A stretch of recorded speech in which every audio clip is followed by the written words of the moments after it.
Hello दोस्तों, आप सभी लोगों को मेरी तरफ से नमस्कार। जय भीम, नमो बुद्ध। हमारे परम पूज्य बाबा साहब भीमराव अम्बेडकर जी आगे बताते हैं कि मेरे लिए इस प्रकार के असहनीय एवं अपमान भरे माहौल के बीच अब आगे भविष्य में बड़ौदा रियासत में नौकरी कर पाना बड़ा मुश्किल लग रहा था।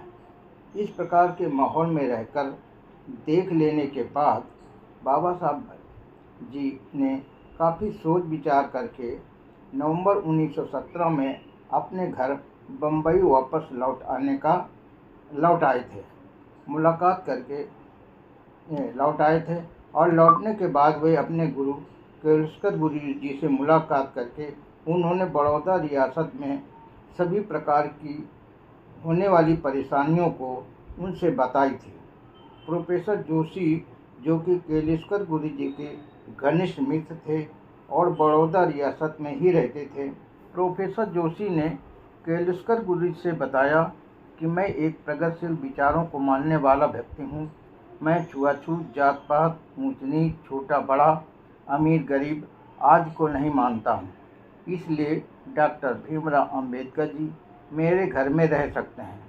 तब केलुस्कर गुरु जी ने बाबा साहब भीमराव अम्बेडकर जी से कहा कि अब आप पुनः बड़ौदा जा सकते हैं, जो आपको रहने की समस्या का समाधान चुका है। बाबा साहब को पूरा एहसास था कि बड़ौदा में उनका कितना अपमान हुआ था, क्योंकि एक स्वाभिमानी व्यक्ति थे और पुनः बड़ौदा जाना उनके स्वभाव प्रकृति के अनुकूल नहीं लग रहा था।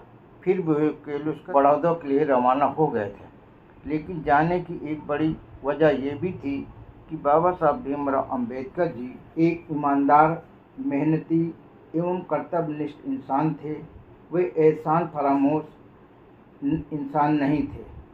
उन्होंने अपने मान सम्मान की कोई परवाह किए बिना ही अपने कर्तव्यों को पूरा करते रहते थे। बाबा साहब भीमराव अम्बेडकर जी बड़ौदा रियासत के महाराजा द्वारा पढ़ाई के लिए दी गई छात्रवृत्ति स्कॉलरशिप के एहसान को बहुत बड़ा मानते थे तथा उनके साथ किए गए समझौते एग्रीमेंट के अनुसार बड़ौदा रियासत में नौकरी करने के लिए वे अपना कर्तव्य समझते थे, क्योंकि छात्रवृत्ति स्कॉलरशिप के ही वजह से वे बीए की डिग्री हासिल कर पाए थे और उन्होंने अपने पिताजी की इच्छा के विपरीत उन्होंने बड़ौदा रियासत में नौकरी करने के लिए राजी हो गए थे। बड़ौदा राज्य में इतना बड़ा अपमान हो जाने के बाद, अर्थात अपना अपमान रूपी कड़वे घूंट पीकर भी वे अपने कर्तव्य को पूरा करना चाहते थे।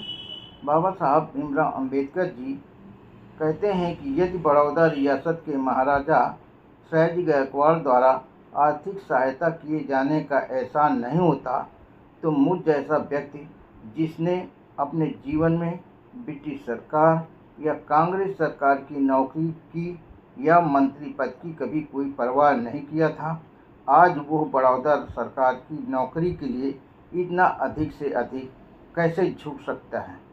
जबकि बाबा साहब भीमराव अम्बेडकर जी द्वारा अनेकों बार निवेदन प्रार्थना करने के बावजूद भी महाराजी जी द्वारा रियासत के अधिकारियों द्वारा आवास की व्यवस्था कराने में हमेशा असमर्थता ही जताई थी।